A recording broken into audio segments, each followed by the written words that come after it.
একীভূত ৫টি ব্যাংকের গ্রাহকদের জন্য একটি দারুণ সুখবর দিল সরকার।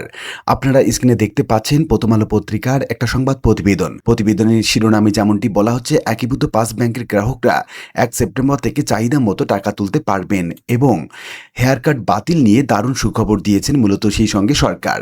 কি বলা হচ্ছে মূলত এই সংবাদ প্রতিবেদনে, কত টাকা করে তারা টাকা তুলতে পারবেন এবং কবে থেকে এবং কি শর্ত জুড়ে দেওয়া হয়েছে এই টাকা তোলার ক্ষেত্রে, এই সংক্রান্ত বিস্তারিত তথ্য জানাবো আজকে ভিডিওতে। পত্রিকায় যেমনটি বলা হচ্ছে, সম্মিলিত ইসলামী ব্যাংক পিএলসির আমানতকারীদের আমানতের উপর কোনো ধরনের হেয়ার কাট থাকছে না। আগামী ১ সেপ্টেম্বর থেকে ব্যক্তি আমানতকারীরা প্রয়োজন অনুযায়ী আমানতের অর্থ তুলতে পারবেন। মঙ্গলবার বাংলাদেশ ব্যাংকের গভর্নর মোহাম্মদ মোস্তাকুর রহমানের সঙ্গে সম্মিলিত ইসলামী ব্যাংকের চেয়ারম্যান কাজী শায়রুল হাসান এবং ব্যবস্থাপনা পরিচালক আবিদুর রহমান শিকদার সাক্ষাৎ করেন। তখন এই বিষয়ে নির্দেশনা দেয়া হয়। এ সময় বাংলাদেশ ব্যাংকের ডেপুটি গভর্নর মোহাম্মদ হাবিবুর রহমান, মোহাম্মদ কবির আহমেদ এবং মোহাম্মদ সরোয়ার হোসেন এবং সেই সঙ্গে মোহাম্মদ আনিসুর রহমান উপস্থিত ছিলেন। এক বিজ্ঞপ্তিতে এই তথ্য জানিয়েছে বাংলাদেশ ব্যাংক। সাক্ষাৎকারে গভর্নর বলেন, জাতীয় সংসদে অর্থমন্ত্রী আমানতকারীদের মুনাফার উপর কোনো ধরনের হেয়ারকাট থাকবে না বলে ঘোষণা দিলেও এই বিষয়ে আমানতকারীদের মধ্যে কিছুটা অস্পষ্টতার আছে। তাই সম্মিলিত ইসলামী ব্যাংকের সব আমানতকারীকে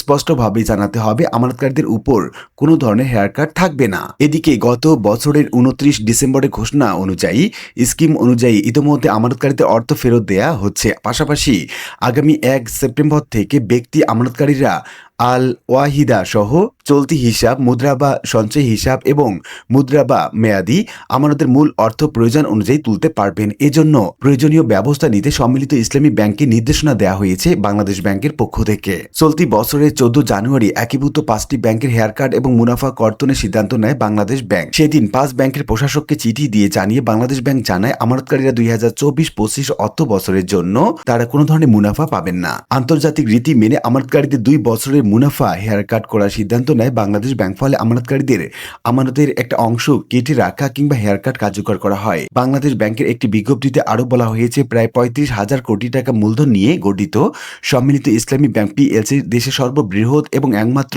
সরকারি মালিকানাধীন ইসলামী ব্যাংক। ব্যাংকের কার্যক্রম দ্রুত স্বাভাবিক করতে প্রয়োজনীয় পদক্ষেপ নিতে হবে। ফলে ১ সেপ্টেম্বর থেকে ব্যক্তি আমানতকারীদের জন্য ব্যাংকটির স্বাভাবিক লেনদেনের পরিধি আরও বাড়বে বলে সংশ্লিষ্টরা আশা করছেন।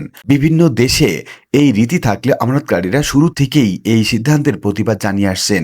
শেষমেশ আজ এই নিয়ম প্রত্যাহার করা হলো। তো উল্লিখিত বিভিন্ন আলোচনা থেকে আমরা এটুকু বলতে পারি যে ১ সেপ্টেম্বর থেকে চাহিদা মতো অর্থাৎ সকল গ্রাহক সকল পরিমাণ টাকা ইচ্ছে মতো তুলতে পারবেন এবং জমা রাখতে পারবেন। সেই সঙ্গে ২০২৪-২৫ অর্থ বছরের জন্য যে হেয়ার কাট বাতিলের সিদ্ধান্ত হয়েছিল সেটিও বাতিল করা হলো। আশা করি বিষয়টি বুঝতে পেরেছেন। আর আজকে ভিডিওটি এ পর্যন্ত। ভিডিওটি ভালো লাগলে লাইক কমেন্ট করতে ভুলবেন না। এরকম নিত্য নতুন ভিডিওর আপডেট পেতে চ্যানেলটি সাবস্ক্রাইব করে রাখুন। দেখা হবে অন্য কোনো ভিডিওতে। সে পর্যন্ত সবাই ভালো থাকবেন। ধন্যবাদ।